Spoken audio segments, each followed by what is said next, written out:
លំលំក៏មិនយកដែរណា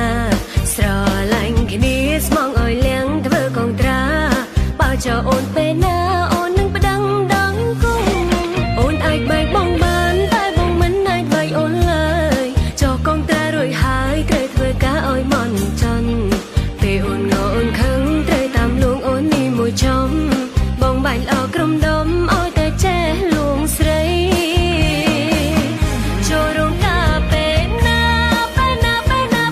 កងត្រាសងស្ទៀងចោតរំណើធ្វើកងត្រាថ្មីជាប្តីអូននឹងបងត្រូវតែចេះរឹងប៉ឹងព្រោះបងជាមេគ្រួសារបងអាចធ្វើបានអូនក៏ដឹងចិន